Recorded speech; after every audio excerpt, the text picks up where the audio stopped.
Bonjour à tous et à toutes, bienvenue sur ma page et sur ma chaîne. Je vais vous produire un contenu explicatif concernant les guidances collectives. Donc ça fait quelques temps qu'on me le demande, ça ressort beaucoup dans les commentaires. J'ai vu un commentaire tout à l'heure qui posait des questions concernant l'appréhension des guidances collectives.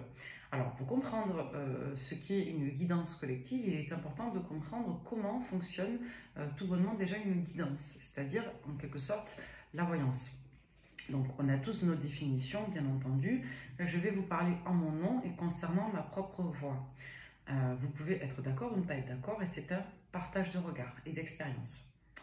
Donc, la voyance, pour commencer, c'est le champ d'application ou un domaine d'application. Ça peut être considéré comme une science, ça peut être considéré comme une activité, ça peut être considéré comme une croyance.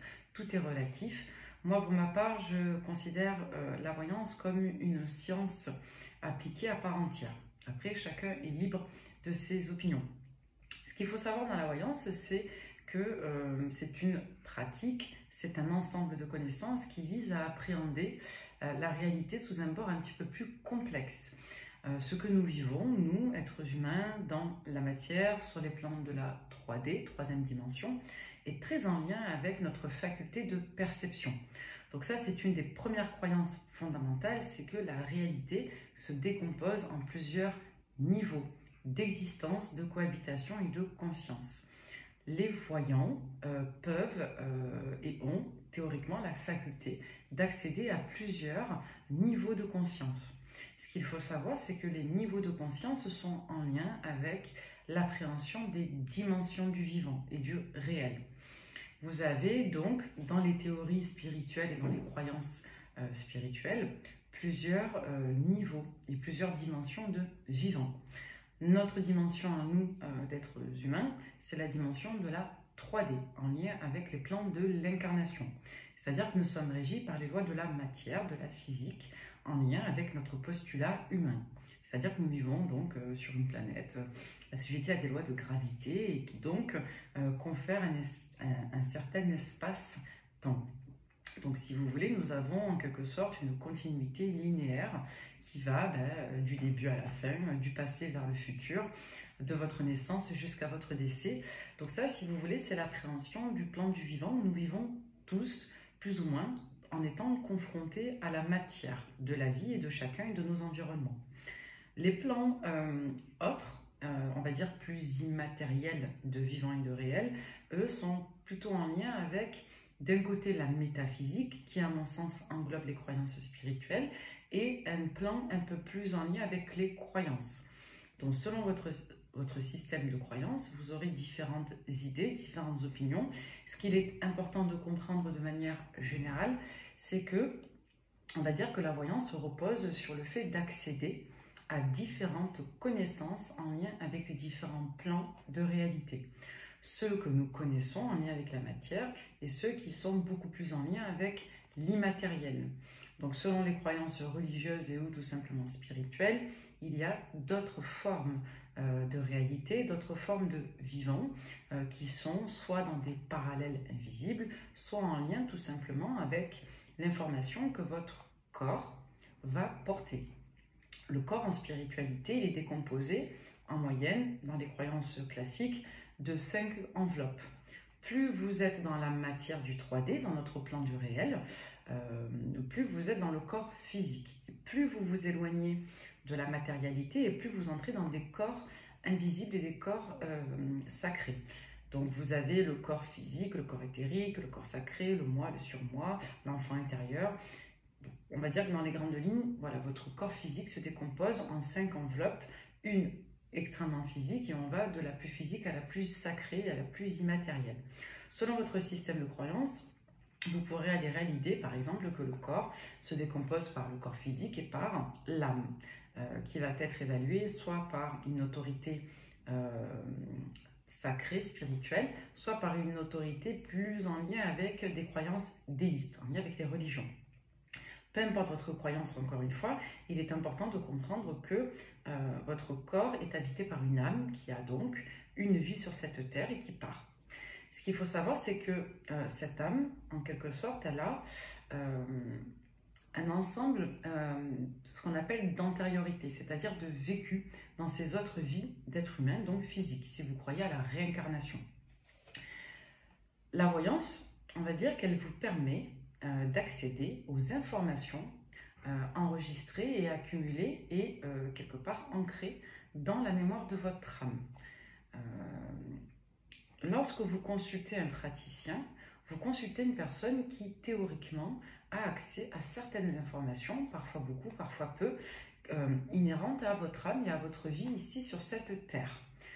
Vous avez plusieurs praticiens qui ont accès aussi aux messages et aux mémoires de votre âme qui, eux, vont travailler davantage le symbolique, qui vont travailler les antériorités, qui vont travailler aussi l'énergétique large.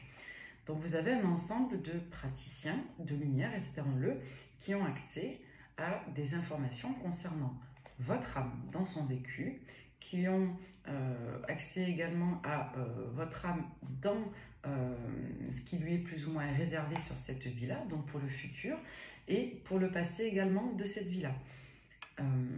Vous avez différents types de praticiens.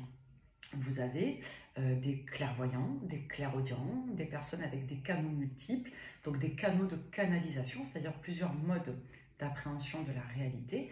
Vous avez également des médiums, donc des personnes qui ont accès à des plans médians de la réalité. En spiritualité, on va dire que la réalité se décompose en plusieurs feuillets et un médium, c'est quelqu'un qui a accès au plan immatériel, donc au plan par exemple des défunts, des âmes, des entités. On distingue plusieurs natures de vivants sur des plans autres que ceux de notre plan à nous du vivant, autres que la 3D. Et il faut savoir que ces plans médians, donc ces plans de vivants parallèles, ont aussi un ensemble d'interactions avec nous et d'informations à nous apporter. La voyance collective, c'est un petit peu le même principe, mais un peu plus généraliste que la voyance individuelle. La voyance collective, elle repose sur le même principe d'accès aux informations par le biais de l'intention. Il faut savoir que votre corps physique, donc celui qui induit votre cerveau, votre mental, c'est un corps qui va induire des intentions. Au même titre que l'on parle de télépathie mentale, c'est-à-dire de faculté à interagir directement d'un cerveau à un autre, de lire les pensées, les informations d'un cerveau à un autre, vous avez ce qu'on appelle de la télépathie astrale. La télépathie astrale, c'est ce qui va vous permettre de faire circuler des informations en lien avec votre âme, c'est-à-dire de manière beaucoup plus inconsciente. Ça peut toucher l'inconscient profond, comme ça peut toucher tout simplement l'âme. Dans les croyances spirituelles, votre âme est rattachée à votre corps par ce qu'on appelle la corde d'argent. La corde d'argent, c'est ce qui va permettre en quelque sorte à votre âme de rester dans votre corps. Ce qu'il est important de comprendre, c'est que au même titre que nous avons des traits de personnalité différents, nous avons des dispositions, chacun, plus ou moins développées ou à travailler concernant cette captation qui s'apparente à une forme d'hyper-intuition ou d'hyper-empathie qui est naturellement développée chez certains et qui se développe chez d'autres. C'est comme une forme de don. Il y a des personnes qui vont avoir le don du dessin, d'autres qui auront le don de la divination, d'autres qui vont l'apprendre, d'autres qui vont le travailler, etc., etc. Donc, on va dire que la voyance collective, c'est une personne qui va, en canalisant une intention et des énergies portées par d'autres personnes, vous faire passer des messages en lien avec des réalités parallèles à la nôtre. Donc on va dire que votre corps, le mien, est entouré d'un ensemble d'énergies et d'exergies, c'est-à-dire d'énergies qui sont en dehors de la matière et qui circulent.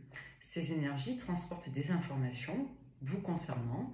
Ces informations, on va dire qu'elles peuvent trouver écho par le biais d'un interlocuteur, par le biais d'un messager et par le biais aussi des choix que vous allez prendre par votre intention.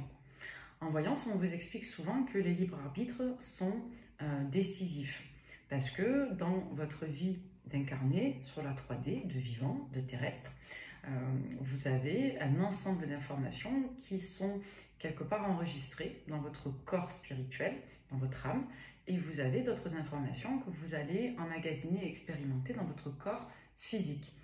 On va dire que votre âme, elle s'incarne pour en priorité vivre l'expérience de l'amour inconditionnel, de la source, parce que les âmes dans les croyances spirituelles sont issues de la source et viennent expérimenter l'exercice de l'amour inconditionnel, donc de soi et de l'autre. Et ce qu'il faut savoir, c'est que de manière plus segmentaire, nous avons tous, dans notre vie physique et dans notre vie immatérielle, des particularités. Donc nous avons des missions lorsque nous sommes incarnés, nous avons des buts, des missions individuelles et collectives, nous avons donc, comme chacun, des antériorités, des passés d'âme. Donc nous avons parfois des dettes, c'est-à-dire des choses à réguler sur notre vie parce que ça n'a pas été fait correctement dans une ancienne vie.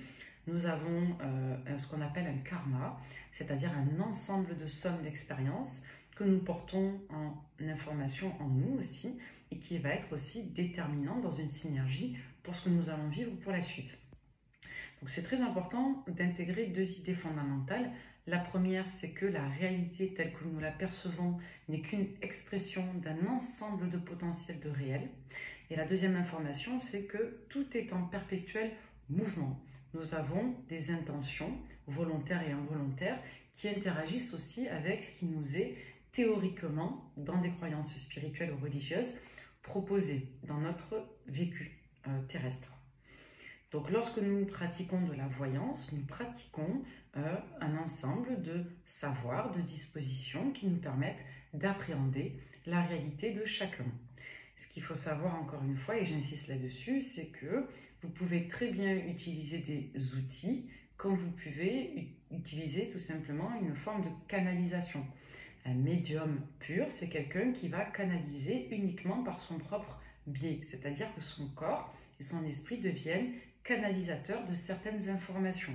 Donc vous avez des personnes qui vont simplement canaliser, comme moi je peux le faire, les états d'esprit, les intentions, les événements, les dates, les cycles de vie, certaines vies antérieures, certains éléments à venir.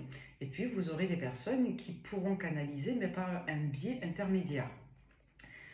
Ça va dépendre un petit peu des dispositions de chacun. Au même titre qu'il y a des gens qui savent dessiner des mangas, il y en a qui savent dessiner des toiles impressionnistes. On va dire qu'on a tous nos dispositions. Autre chose aussi, une guidance collective, c'est en lien avec les énergies qui sont un petit peu exprimées. Ce qui signifie que vous pouvez avoir des intentions volontaires et involontaires et vous pouvez avoir des énergies qui se rassemblent et qui se retrouvent et qui, quelque part, ont une forme de reconnaissance à des moments simultanés, à des moments un petit peu synchrones. C'est pour ça que dans les guidances collectives, on va canaliser des messages pour vous si vous êtes disposé et à les entendre et disposé aussi à les recevoir. Parfois ça parle parce que ce sont des énergies qui sont les vôtres et parfois ça ne parle pas. Concernant les contenus, alors les voyances peuvent décrire de manière très fluide et linéaire des éléments qui vont se dérouler ou qui ont eu lieu dans le passé. Et comme ça peut parfois très bien décrire le passé et le présent et pas très bien le futur, comme parfois ça peut très bien décrire des éléments et des potentiels. Et parfois ça peut être extrêmement symétrique dans le prédictif. Donc vous avez aussi encore une fois ce caractère assez aléatoire des dons. Vous avez des personnes qui canalisent tout et très bien, il y en a qui canalisent certaines choses. Il faut savoir qu'en spiritualité c'est comme un ensemble de probabilités qui se rencontrent parce qu'il y a des énergies qui s'attirent ou qui se repoussent dans des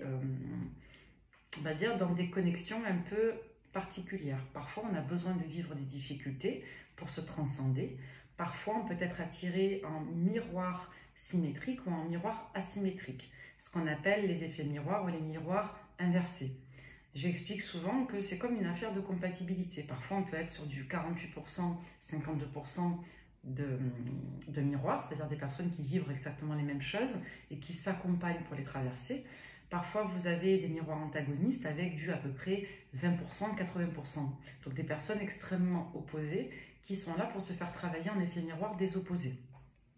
Donc vous avez un ensemble de potentiels et de probabilités qui viennent interagir dans la matière en des moments précis, dans des conjonctures précises, afin de travailler quelque chose de significatif.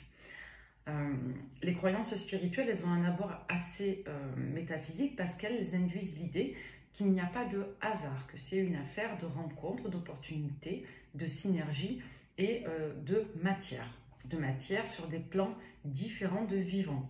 Matière physique, invisible, matière d'autres natures de composition que celle du vivant. L'âme n'a pas la même matière que le corps physique, au même titre que la chair n'a pas la même contenance qu'une âme. On va dire que c'est un ensemble d'éléments qui interagit d'une manière parfois complexe, parfois d'une manière très symbiotique. Et c'est là la richesse des croyances spirituelles, c'est qu'on part du postulat que nous sommes des petits riens dans des grands tout qui nous dépassent. Le but étant de tendre vers, selon vos croyances, une certaine élévation, un certain amour inconditionnel, une certaine piété, une certaine bonté, peu importe. Dans tous les cas, ce qui prime, c'est la recherche de bien, de beau et de vrai. Chacun a sa propre appréhension de la réalité. On peut se retrouver dans des collectifs qui vibrent des croyances similaires, communes, collectives, comme parfois aussi on peut être confronté à des oppositions et des divergences qui vont nous permettre soit de conforter nos croyances et de les tester, soit au contraire d'ouvrir un autre champ de conception qui viendrait nous enrichir. Il y a une citation que j'aime beaucoup qui dit « Où on gagne, où on apprend ».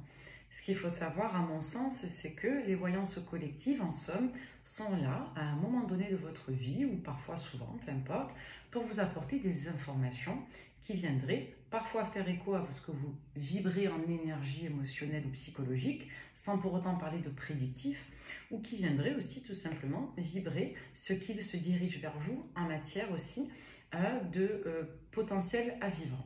Donc parfois vous aurez des guidances collectives qui vont vous parler de ce que vous vivez actuellement sans pour autant faire écho sur le futur, ou alors vous aurez des guidances qui vont parler exclusivement de ce qui va advenir dans le futur sans forcément faire écho au présent. Ça va dépendre encore une fois de beaucoup de facteurs. Les guidances, les voyances, à mon sens, ne sont pas faites pour vous dispenser de quelque part de construire votre avenir. Elles sont faites pour faire écho, pour apporter du soutien, de la consolation, parfois du divertissement, mais on vous invite, et je ne suis pas la seule à mon sens, à prendre beaucoup de hauteur sur les guidances. Moi, pour ma part, je suis quelqu'un de passionné, j'adore la photographie, j'adore les arts, j'adore la voyance, j'aime la littérature, j'aime la philosophie, donc j'aime bien écouter de la musique, comme j'aime bien écouter des guidances, ça dépend des jours, de mon temps, etc. Prenez s'il vous plaît de la hauteur et essayez de voir ça comme soit un apport supplémentaire en matière de consolation et ou de distraction, soit tout simplement comme un divertissement, pour ce que c'est. Parce que nous sommes là pour s'entraider, pour être solidaires, pour partager. Moi, c'est mon abord de la guidance, c'est d'être là, je ne sais pas pour combien de temps, je me laisse porter par les synchronicités de ma vie, mais dites-vous que nous sommes là pour vibrer dans une forme de collectif positif, porteur et constructif. Donc, ce que je peux vous dire sur les guidances collectives, c'est qu'elles sont là pour faire vibrer en collectif, donc des informations qui semblent parler à certains groupes de personnes, qui peuvent vous parler dans certains éléments et pas d'autres, et qui ont donc vocation à vous apporter et de la richesse spirituelle, donc de l'ouverture d'esprit, de l'ouverture sentimentale et affective, et qui ont aussi vocation à parfois vous faire quelque part une certaine résonance en votre fort intérieur concernant ce qui peut advenir dans vos potentiels de réalisation. On a tendance, encore une fois, à s'orienter vers des guidances majoritairement, je ne dis pas tout le monde, mais majoritairement lorsque ça ne va pas ou qu'on a besoin d'expérience. Quand vos relations ne fonctionnent pas ou que vous êtes en quête de réponse, qu'elles soient spirituelles ou simplement sentimentales sur quelqu'un de précis, ou les deux, vous avez plus de propension à vous intéresser aux guidances parce qu'elles viennent vous apporter des ouvertures, des éclaircissements, des réponses et ou parfois tout simplement un petit peu de chaleur. Donc peu importe ce qui motive votre visionnage, partez du postulat que les guidances, ce sont donc des canalisations d'énergie qui vont correspondre à ce que vous portez, vous, dans vos expériences de vivant, ce que vous portez dans votre identité un peu plus spirituelle et ce qu'il pourrait potentiellement advenir si vous arrivez à générer de l'expérience et si vous arrivez effectivement vous et les personnes concernées, hein, ça peut être vos autres, à quelque part vous ancrer dans une certaine appréhension du réel. Parfois oui, parfois non, ça va dépendre des situations, des vécus et des personnes.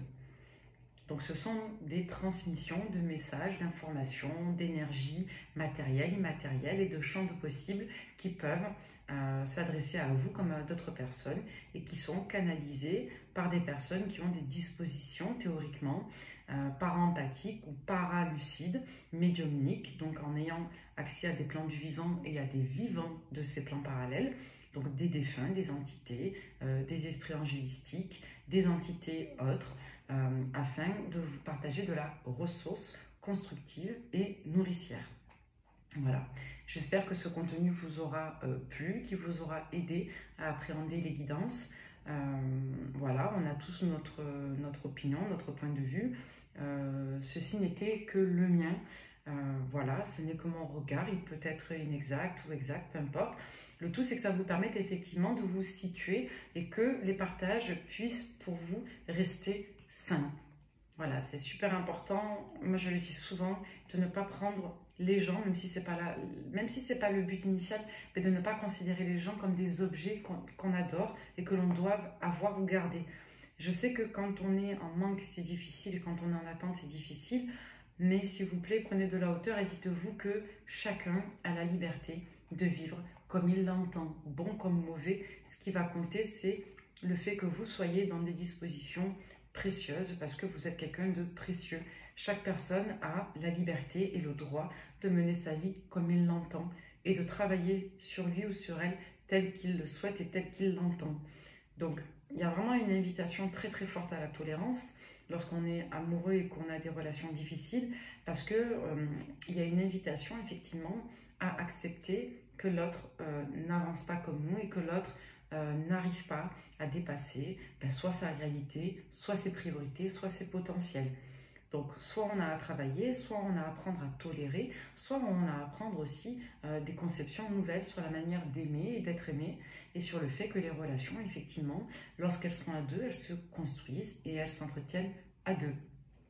Au même titre qu'une relation de couple peut être comme une équipe, parfois c'est l'un qui va prendre le relais pour l'autre, il y a quand même cette notion soit de complémentarité, soit d'équité, d'équilibre. Donc, prenez de la hauteur et partez du postulat qu'il y a des personnes comme moi, comme d'autres, qui viennent vous transmettre des messages sur ce que votre âme porte dans son champ informationnel, on appelle ça comme ça, soit tout simplement sur les expériences que vous vivez actuellement, parce que si vous tombez sur la lecture, c'est qu'il n'y a pas de hasard, dans le bon comme dans le mauvais. Donc, je vous invite vraiment à faire preuve de tolérance envers vous-même, envers les autres, à faire preuve de bienveillance, à quelque part mesurer aussi la légitimité et de vos attentes et de vos regards sur ce que vous vivez avec vos partenaires et sur vous-même. Voilà. Ben écoutez, merci si vous m'avez écouté jusqu'au bout et prenez soin de vous. À très vite. Merci.